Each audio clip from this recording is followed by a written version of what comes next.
Hello, and welcome to TV Toastmasters, The Right Stuff. We will explore the world of writing and all that entails by interviewing writers, artists, editors, publishers, and more. I'm Ken Coomes, member of TV Toastmasters, and your host for The Right Stuff. With great pleasure, I welcome to the show, the inaugural show, Naomi Inman, professional writer and PR princess. Welcome, Naomi. Thanks for having me today, Ken. It is really my pleasure. I've known you through Toastmasters, and now I get to know you through your professional job. I'm glad you're here. Glad to be here. Before we get to that PR princess part, Yes. let's start with the writing a little bit. I've read some of your excellent words in the Oregon Family Farmer magazine, Yes. and I'm curious. So how did you get into writing professionally? Well, I kind of stumbled into it, and I called myself a reluctant writer because I love being busy. I don't like sitting that long, although I love researching, writing, talking to people. So that makes me a really great journalist because journalists are out and about quite a bit. But how I got into writing was after grad school. I was a Kelly girl after college. I was a Kelly girl for a while, and I went from job to job to job to see what I liked. Okay. I worked for a PR firm. I worked for a law firm. I did worked for a blue collar company for a while, a paper mill, a lot of different things. But I ended up landing at Campfire Boys and Girls, doing a temp job, and the gal that was running their communications pulled me aside and said she was going to resign in 2 weeks and would I want her job. So I became the communications director there. And they sent me to training for graphic design, and back in those days, the 90s, this is before the internet. So the communications person did everything. I did the desktop publishing, I wrote the articles, all that stuff, all the communications for Campfire Boys and Girls. And what that did is land me in a kind of a happy place for me, a job that had a lot of variety, got to talk to a lot of people and take classes, which I loved. And then I ended up going to grad school and majoring in journalism and public policy. So that kind of launched me into that world of writing and communications. I see. And you got all those classes, even though you don't like to sit. I heard that part, so that must have been challenging a little bit, going to class and sitting a lot. No, I don't mind. It's just when I picture writing, sitting for 8 hours a day and writing and not moving, that's hard for me. So I like that variety of, that's why I love journalism, because you go out, you're in the field, you're, on site, capturing people's stories. And then you come home and you spend a day, or so, putting it all together, but it's not a day-to-day butt in the seat job. I hear you. There's something to be said about that being active, of course. So you don't write 9 to 5 every day. I do not. Do you write every day a little bit? I do. Okay. Yes. Because a lot of writers only write a little bit every day and have a word count target, but just to think about it, because you've got a lot of stories to tell. Yeah. So you do the writing that you've talked about, where you do journalism style writing. Yes. And that's some of what I've read that you've written. Yes. So in addition to the Oregon Family Farmer, have you written for other pieces or publications or in other venues?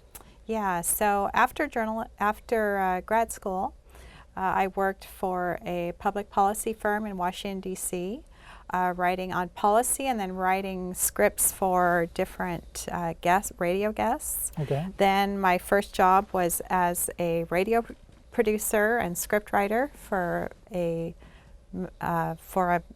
radio station. And then I also worked on Oregon Reports with Lars Larson way back in the day, writing scripts and background research for television guests. And then I wrote and edited for Brainstorm magazine for about 3 years. So I was just busy and very curious. I would say probably my number one thing I like about myself is that I'm always curious.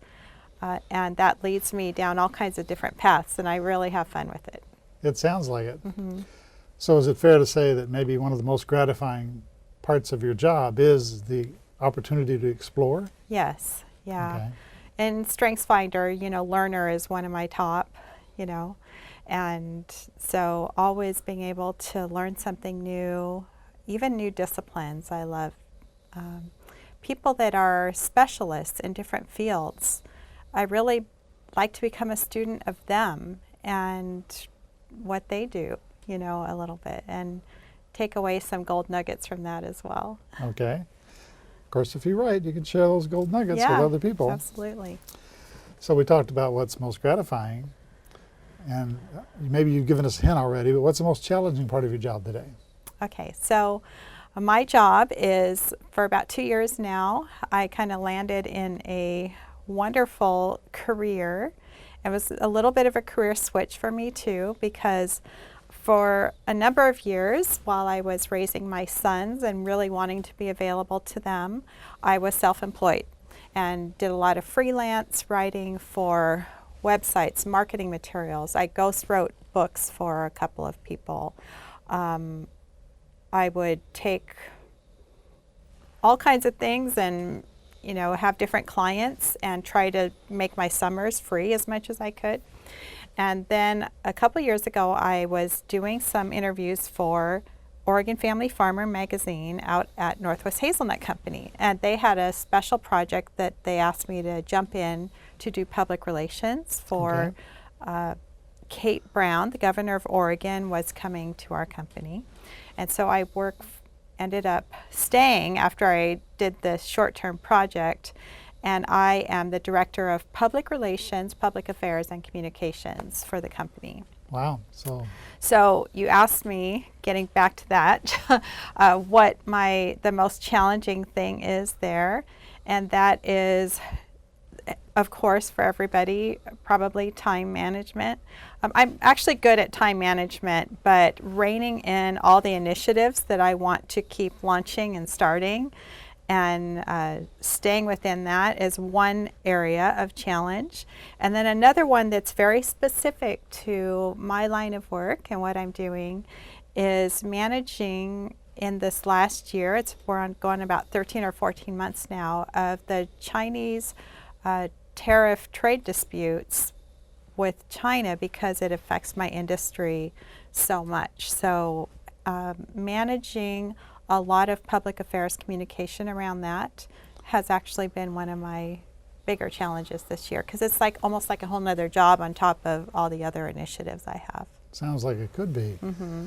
So let's talk a little bit about that. So you're working for this Oregon Hazelnut Company, and you're now part of the PR Princess role. Yes. Is involved in this 13 or 14 months, I think you said, of dealing with issues around and dealing with this whole tariff trade dispute problem.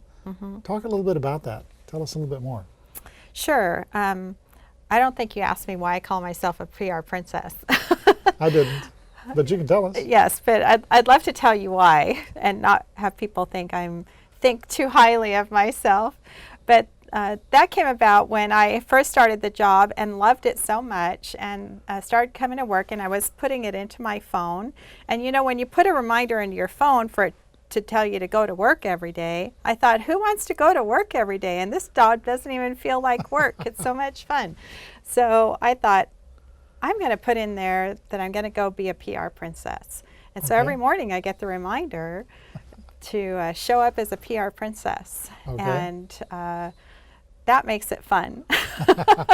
And I love for it to be fun. So that's where I get that title from. Nobody calls me that. That's just my self-appointed title. All right. And now I'm forgetting, what did you ask me? Oh, yes, about the Chinese trade tariffs.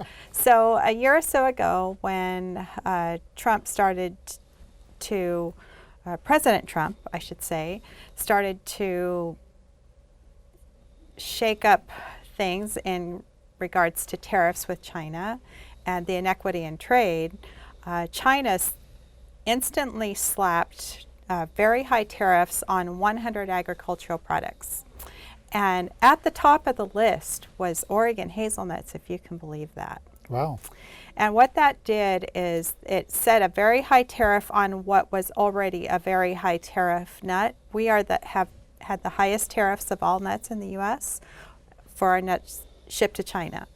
The second thing that they did was to shut down our trans-shipping lanes into China. And Oregon hazelnuts have been exported to China about 50% of our crop. Wow. I mean, a huge amount, 40% maybe, somewhere in That's that a big range. hit. But it's a lot. So to shut that down in March, and our crop, harvest begins at September, what it did is it set in motion a lot of trade relations that my company in particular started to negotiate in Washington, D.C. And so my boss had been a state senator for 8 years. I have a lot of experience in public policy work and public affairs, and so it brought in this whole area that I didn't think I'd get to work in again, and that is working in writing letters and communications and diplomacy with the Chinese ambassador in San Francisco, in Beijing, in Washington, D.C., and even writing letters to President Xi Jinping in Beijing and having those delivered. So it's been a really exciting year, and we've been able to keep our message positive and always strive for win-win in everything that we do. We've never come to it with a voice of criticism or complaint, but asking about to get a seat at the table for our industry and how to make the best of the situation, and a lot of good things are happening. We've even had the ambassador to China come and spend a day in our orchards with our hazelnut growers. We also had a day where a group of Chinese journalists from the state media in China, that means they report directly to the president, they came and spent a day in our orchards, and I helped to organize and coordinate all of that. So it's been a lot of fun. We're speaking with Naomi Inman, professional writer and PR princess, and talking about a lot more than writing and how it all relates to. And we'll be back in just a bit. Have you ever wished you were a star in a television show? Or at an event where the media is interviewing bystanders and you are wanting to be picked to give your opinion of the event? Or even in the smallest sense, you're at a sports game and secretly hope that your smiling face would appear on that big jumbo screen TV? But the jumbo screen always finds the fans with the painted faces. And you think to yourself, maybe next time. Well, what if I can offer you a chance to be on TV? Would you take it?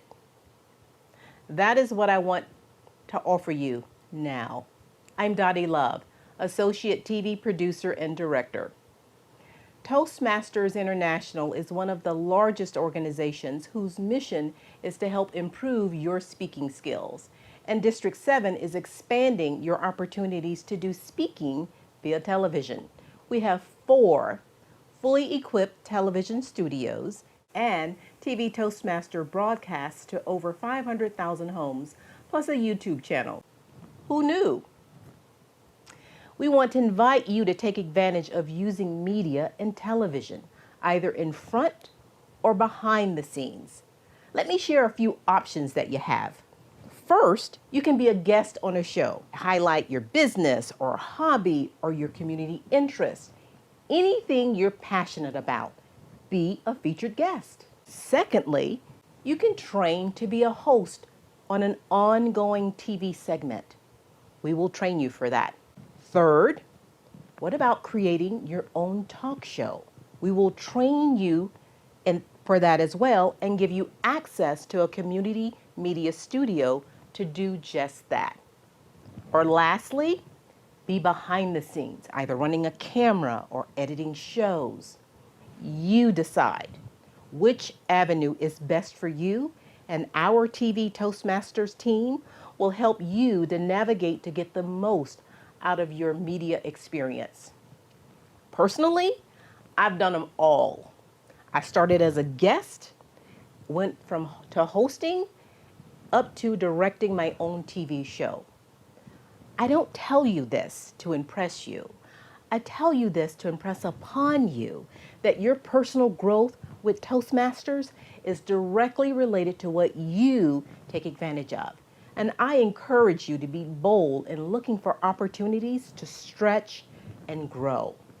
If this intrigues you, or if you have club members who you think that might be interested in this, please contact us here at TV Toastmasters. I'm Dottie Love, and you can reach me or any of us in the TV Toastmasters family at the contact information at the bottom of the screen. You can also find us on the web. Our website is 7512.toastmastersclub.org. Welcome back to TV Toastmasters, The Right Stuff. I'm Ken Coomes, your host, speaking with Naomi Inman, professional writer and PR princess tonight. Again, Naomi, welcome. I'm glad you're on the show tonight. Thanks for having me back. And you talked a lot about this Chinese tariff issue Yes. and what's been going on and how your career became more of both writing and PR princessing. Yes. Did you finish with that, or was there more you wanted to say about that? No, I think it's an ongoing situation, but it's been really fun to navigate the messaging. You know, it involves diplomacy, messaging, persuasive writing, and communications. So it's challenging and fun at the same time. All right, thank you. And I know how we met, so I know you're involved with Toastmasters. You bet. How has Toastmasters been played a role in your writing and your being a PR princess? Well, I first came into Toastmasters this June. It'll be 5 years ago. My son was graduating from high school, and I worked out at the Cedar Hills Rec Center every morning. I've been there every morning at 5:30 for about 10 years now, working Bravo. out. And I would get out at 6:15 and see the sandwich board there and think, oh, I've got to check that out, see what it's all about. I also wanted the opportunity to be able to think on my feet and speak on my feet. The impromptu speaking was always gets everybody, you know, a little bit tongue-tied. And the Wednesday after he graduated from high school, I showed up first thing, 6:30 on a Wednesday, and came to Toastmasters. And I thought I would just visit and maybe not come back, you know, and check it out, or maybe check out another club. Well, I liked this club so much that I never quit coming for 5 years now. So the way that it's helped me the most is just that constant, or the consistent, I should say, that consistent ability to be able to think on your feet every Wednesday in such a supportive and fun environment that whenever you're called upon in areas outside of Toastmasters, you already kind of have a little bit of that familiarity in place. You know what it means to be supported. You know what your strengths are. You also have learned what your weaknesses are. And all of that takes place in Toastmasters, and I can't say enough about it. I found that the practice breeds confidence as well. Yes. So Yeah. there's you that bet. little bit. And I remember that day that you first visited, because that's my home club, and we're glad you're there. Uh-huh. We've been glad Well, ever since. Yeah. So you're involved in an awful lot of things, and I can see why you have both the titles, the professional writer and the PR princess, and how Toastmasters has helped. A lot of things have steered you this way and that, but sort of funneled you to where you're at today. Yeah. Sounds like a great career you're in right Yeah. now. Some of our viewers might be interested in becoming a PR princess or a professional writer or something else that you've had experience with. Do you have any advice to give them? Well, I would say if they're interested in writing, that they need to find what it is that they enjoy most about writing. Because a reporter is not a journalist, is not a professional writer, is not a novelist. They are all very different. And one thing I knew about myself is I never had any intention to author books or be a writer that way. Okay. Because I found out that I love telling people stories, and I really love journalism. And I think maybe one day I will probably write a book or two. I'm starting to see, get some ideas for that, but that's not something I ever entered it with. So find out what it is that you like to do. Learn about yourself. Know what you love to do and what you don't love to do. Because I don't know how many people have asked me over the years to be a grant writer. And I'm like, no, I am not a grant writer. But, people enough. think you're a writer and they assume you can write that. And so everything is different. that's one thing, learn about yourself. But the second thing that I think is the most valuable, that is find a mentor. Find somebody whose style and writing, who's in your circle, someone that you think really has the wisdom and the experience to share with you, and then pursue a mentor in your life of some sort, you know. And make sure that you bring value to their life as well in that process. But mentoring is something that I'm very passionate about as well. So are you a mentor right now? I am. So about 3 years ago, I got involved with Mentors 360 and with Forward Women. And Mentors 360 is for students, college students, and recent college grads to link up with somebody in their career area of professional development that they kind of develop a formal mentoring relationship with. Okay. And then I have had about 4 or 5 mentees over the last 3 years. And the one that really pursued me, like emailed me probably every week for 2 months until I could meet her for coffee. I knew I wasn't going to waste my time with her because she was fat. Do you know what that means? Please tell me. So I remember hearing this in college and it always stuck with me. FAT means faithful, available, and teachable. So anybody who has wisdom and experience doesn't want to waste their time, right? They want to work with somebody or mentor somebody who has those qualities of being teachable, available, and is faithful in doing the things that you kind of challenge them to do as a mentor. So Mentors 360 is an organization that I have enjoyed working with. So no matter how little or how much you weigh, you can be fat, faithful, available, and teachable. And teachable, yes. Okay. I believe one of your, perhaps not officially mentor, but someone you learned something from, was a food stylist. And I see this Northwest Hazelnut Company catalog here that I know you've worked on. Would you care to tell us a little bit about that? Sure. So one thing I did when I came into the company was see where we needed to go in the marketing world. So we needed to start going to trade shows. We needed to really elevate our product, and part of that meant, putting together a great brochure. And I kind of ran into the world of food styling when I was at my hairdresser, of all things. I was thinking about putting together this brochure, and I already had a graphic designer to work with, and he's like, you're going to need to get photography, and we started laying out what kind of things we wanted. And he said, you want to get a food stylist. And I'm like, I don't know where to find a food stylist. So I was at my hairdresser, and I ran into a friend there that was an attorney, of all things, who had left practicing law to be a food stylist. Okay.